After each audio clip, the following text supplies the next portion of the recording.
You too can live the life exotic without spending MB&F money. I did, and I want to tell you how. I'm Zach Weiss, co-founder of Warner Wound, and this is my year-and-a-half-in owner's review of the Christopher Ward C1 Bel Canto. In watch collecting, and perhaps all collecting, there's a concept called the honeymoon period.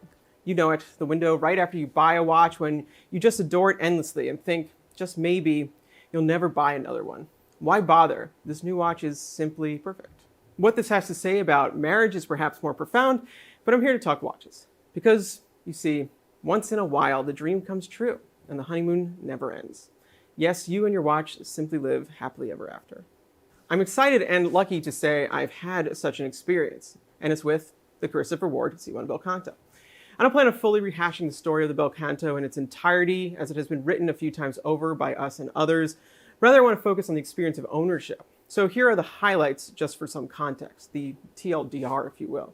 In late 2022, Christopher Ward launched the C1 Bel Canto as a limited edition of 300 watches. It featured a very unexpected and unique complication, a sonnerie au passage, a chiming mechanism that rang at the top of the hour, which was based on their in-house jump hour module. In addition to the function, they made it a dial-side complication, allowing for full view of the mechanism. To make room for the complication, the time display had to be relocated to a smaller dial at 12, creating an altogether exotic and intriguing look. They housed it in a 41mm titanium case and priced it at $3,595 on leather. Its launch was beyond well received, catapulting Christopher Ward into a well-earned spotlight they've continued to hold on to. Collectors and outlets that previously ignored the brand suddenly were praising them. The watches sold out in a flash, a second limited edition batch sold out just as fast, they added 4 production colors, and they've been continuously backordered ever since. To cap things off, the Bel Canto went on to win the GPHG's Petit Aiguille Award in 2023, which is given to watches between 2,000 and 8,000 Swiss francs. And needless to say, it struck a chord with me as well. There have only been a handful of times when a press release has come in and my heart started to pound. Times when I felt like I just learned something amazing or discovered something truly new. When I first saw the Bel Canto, I had such a reaction. I just couldn't believe my eyes. While I knew Christopher Ward was capable of more than they were given credit for, as exemplified by their SH21 chronometer movement from a decade ago, moonglow watches, in-house developed monopusher chronograph, etc., this was different. It was different aesthetically, functionally, and conceptually. It was a watch that could stop you in your tracks, if only because it forced a deeper look.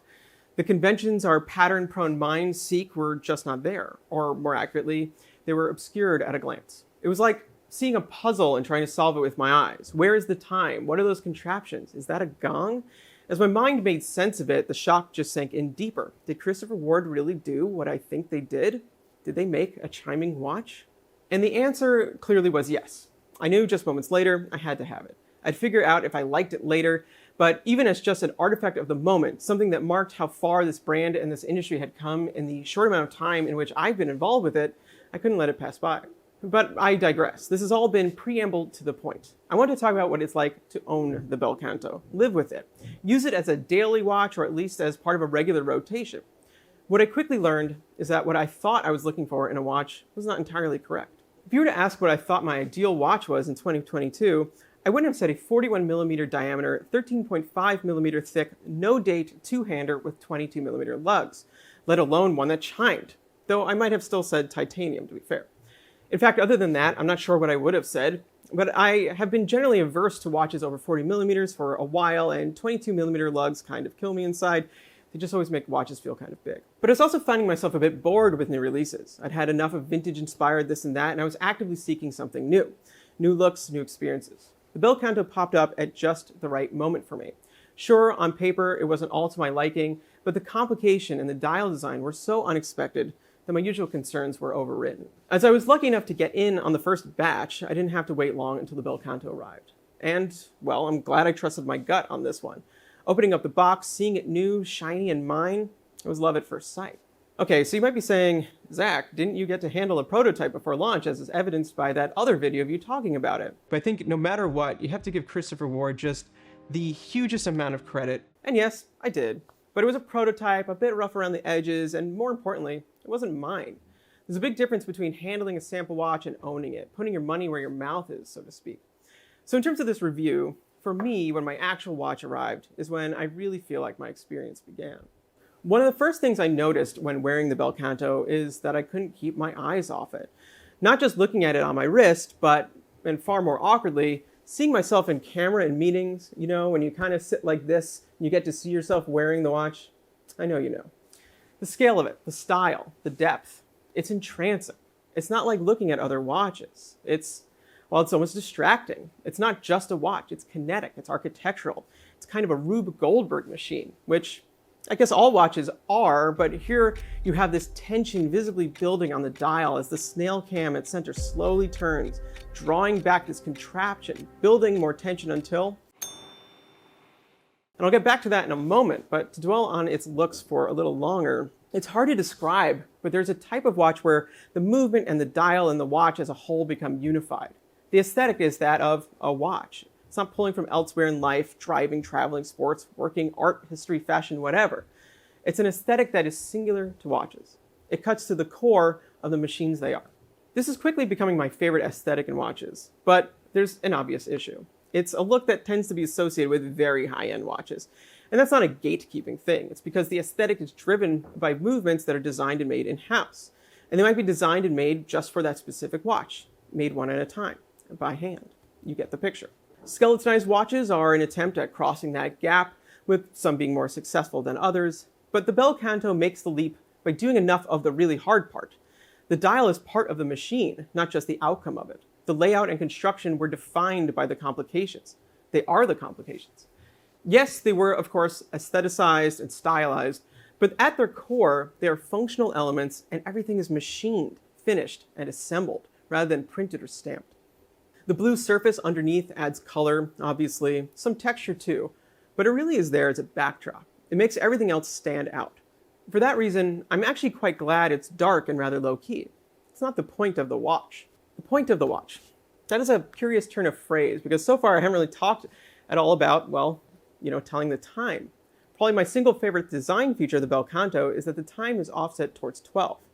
Why do I like that? Perhaps because it's uncommon, especially at the price point, or perhaps because it uses the dial in a way that forces different compositional strategies. After all, the center of the dial is no longer at the center, which turns the space we typically call the dial into an active space within which a dial exists. But so do other elements. It also tends to indicate that the watch isn't your everyday watch.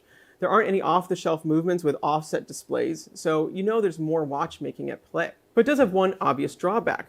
It greatly limits the potential size of the display of the actual time. Indexes are smaller, hands are smaller, etc. Practically speaking, this is going to lead to a larger overall dial and thus watch.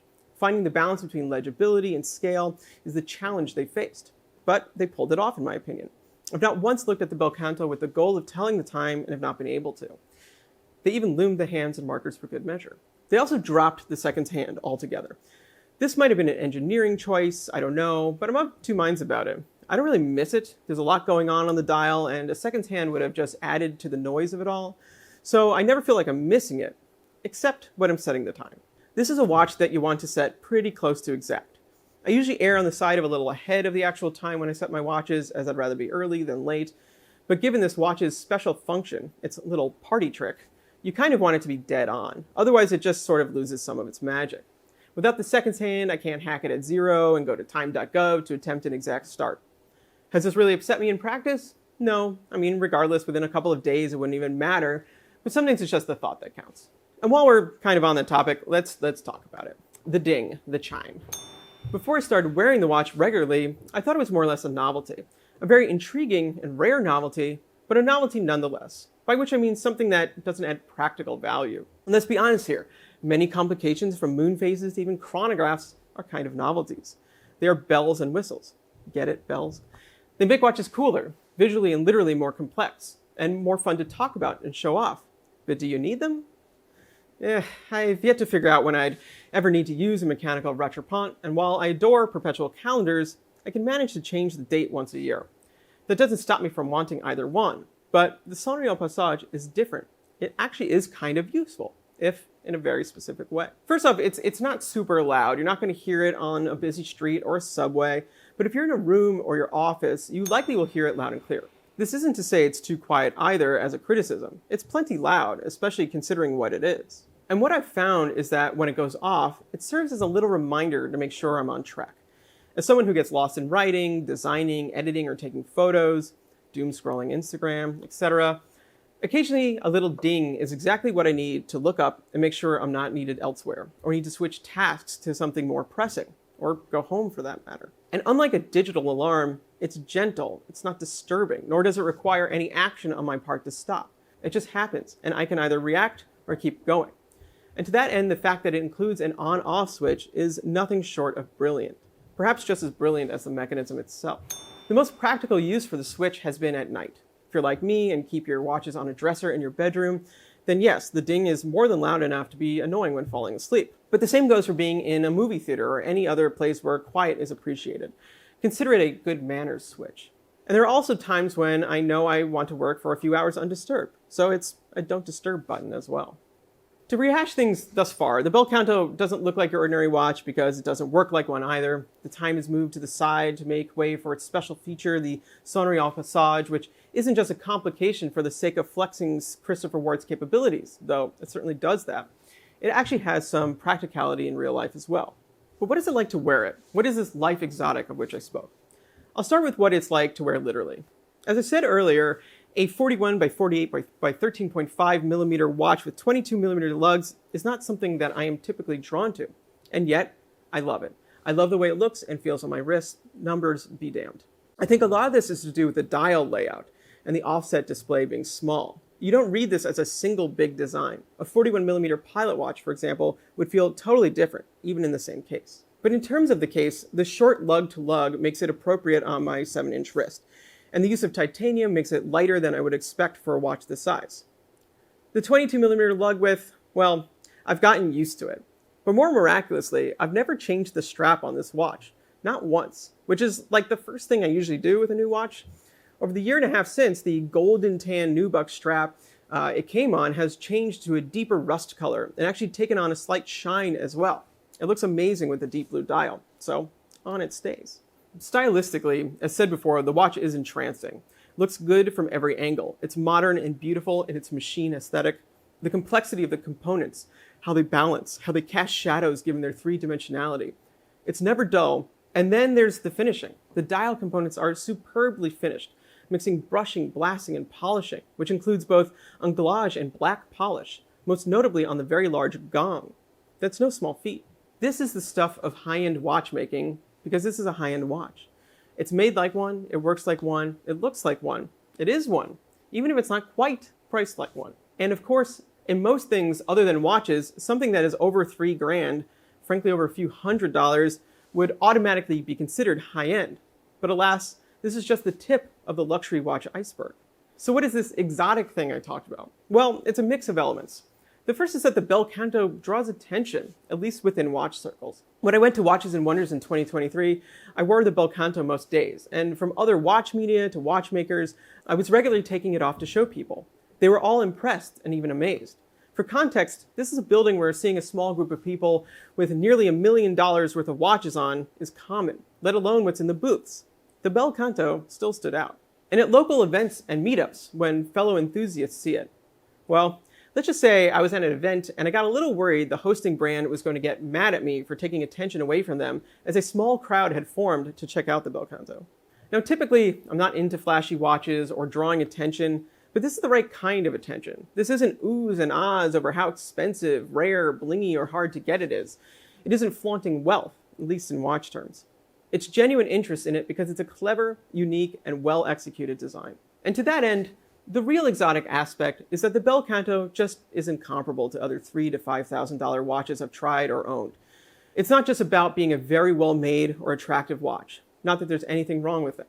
It's about the rarefied things that typically are only found on much more expensive and exclusive timepieces. The mechanics, the finishing, the art of watchmaking. And that's why, a year and a half in, I'm just as enamored by it as I was when it first showed up. When I go to my watch box in the morning, I find the Bel Canto amongst a curated collection of watches that's taken years to assemble, but nothing that's really quite like it. And I don't expect that to change anytime soon. As much as I'd like to see an MB&F Legacy Perpetual or a Remy Cool Tourbillon in my watch box, without winning the lotto, I don't expect to be picking one up now or ever. But that's fine. The Bel Canto has me covered, and I think should your tastes overlap with mine, it would do the same for you. And that's impressive. Thanks for watching. Like and subscribe if you wouldn't mind. We'll see you soon. This is the stuff of high-end watchmaking because this is a high-end watch. Did you just hear it ding? That was